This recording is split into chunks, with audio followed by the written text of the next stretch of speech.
Stinger here, and welcome to the coolness where passion plus action equals results. And this is part 2 of the communication, wouldn't say series, but just the second part of communication. And if you missed the last video and you're watching this on the blog, there should be a link above or below this video. And if you're watching this on YouTube, there should be a link in the sidebar to go ahead and watch the first video, which will help you, get an idea of what this one's about and help you be a better communicator overall. Because, like I said, there's two ways of communication. There's verbal and then there's nonverbal. And in the first video, I talked about verbal communication. So go ahead and check that out if you haven't already. Nonverbal communication is really highly overlooked. And a lot of people know, that communication is important verbally. But lots of times they completely just forget about nonverbal communication and body language. And body language really doesn't always apply to all conversations. And I mean, if you use social media, if you use Twitter, Facebook, LinkedIn, all these other sites, you don't really have to worry about nonverbal communication and body language because people cannot see you. You're having just a verbal type conversation with it. Now, in real life situations and face-to-face situations, body language is super important because a lot of people can tell a lot about you by your body language. And one of the first things to understand about body language is you really need to be aware of your body language. And the first step in anything, even in drug addiction, is to be aware you have a problem. And having ineffective body language or not the best body language isn't necessarily a problem. It's more of a thing that you wanna pay attention to. And if you really want to get further in life, you need to have better body language. And so the first step is to be aware of your body language. Pay more attention to how you portray yourself, how you present yourself, and pay attention to how you stand or how you sit and things like that. And I know if you're an online person like me, I'm online sometimes 12, 14, and even sometimes 16 hours a day. And yes, I know, I should probably get away from the computer, but this is how I do my work. And so if you're an online person, a lot of times you'll be slouched over, on your computer doing stuff. But from time to time, catch yourself when you're slouching over and sit up straight and really pay attention to your posture, because your posture is one of the very important things of your overall body language. If your posture's off, it'll make everything else off. And so people will really notice that. So pay attention to your posture and really try and stand straight and have not a lean type stance. Second thing is to pay attention to how you position how you position your arms and your shoulders. If you're someone who whenever you talk to someone, you have your hands in your pockets or whatever, it kind of makes people feel like you're nervous or that you don't really like them.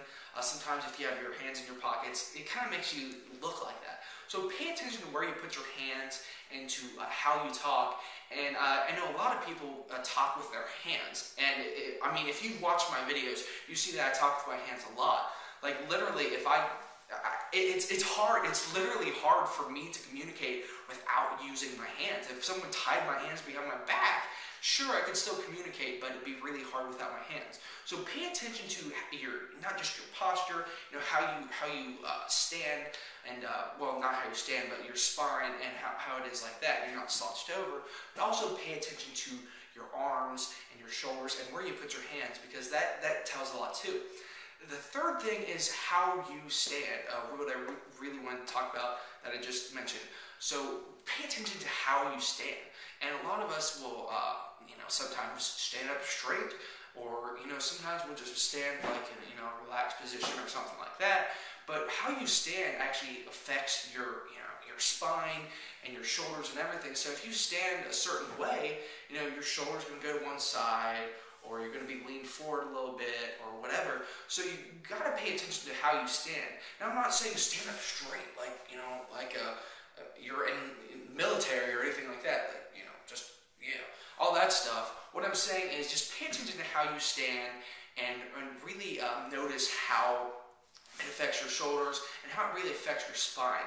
Now, last but definitely not least, your facial expressions. And this is super, super important. And the thing about facial expressions is you can literally read anybody if you really pay attention to their facial expressions. And I'm actually really weird about this. Whenever I go out in public or anything like that, people are usually, thinking about what they've got to do, they need to do this.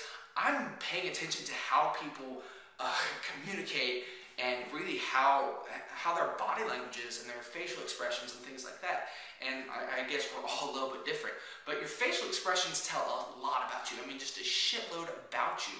And to really have better body language, you don't only need to pay attention to the things that I just talked about, but you also need to pay attention to your facial expressions.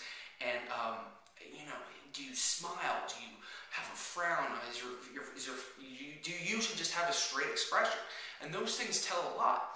And the thing about us, about smiling and doing things like that, and not all of us smile and are always happy. But if you smile more and do that over time and just practice with it, I'm not saying go and look in the mirror and stare at yourself smiling in the mirror. That is kind of weird, I'll be honest.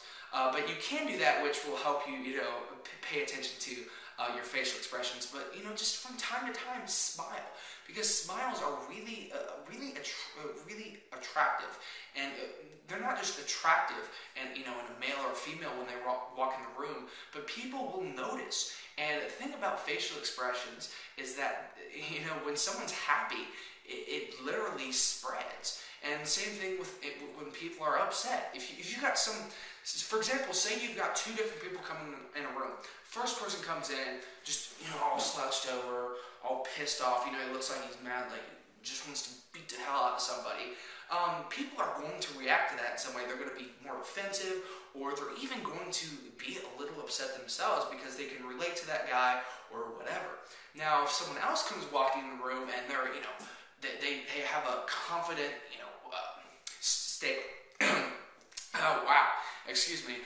If they have a confident stance, when they walk in the room, they're positioned well, and you can tell that they're confident about themselves and all that, and they smile, super addictive, and people will notice that person, and they will react in a totally different way, and they'll be more prone to, talk with them, to communicate with them, and generally just like them overall because of their body language. And this is before they even communicate verbally. So really, I really hope this video helped you, and I really hope you learned some really cool things about body language. And a little secret tactic about body language that not a lot of people talk about is modeling other people's body language when you're communicating with them. And this is a little NLP trick, basically neuro-linguistics programming, and I could go into another video about that. But basically, it's a really cool tactic that when you do it, people don't, just blatantly, notice it consciously. It's actually an unconscious thing that happens on a totally different level. And when you model someone else's body language, and I mean, don't be overly obvious about it, but model their body language, stand how they're standing or whatnot, they actually naturally just relax to you and subconsciously become more comfortable when communicating with you. So that's another just secret little tactic that not a lot of people talk about. And I really hope this body language tactics and tips really helped you. And like I said, if you didn't watch the first video, which you probably already watched it. But anyways, my question for you is, am I missing anything? Is there anything that you would like to add? And all that stuff. So if so, go ahead and even if not, go ahead and leave a comment below or send me an @reply on Twitter. Even if you have something to say that's not about this video, that's awesome too. I really would love to hear your response, and I will catch you later. See ya.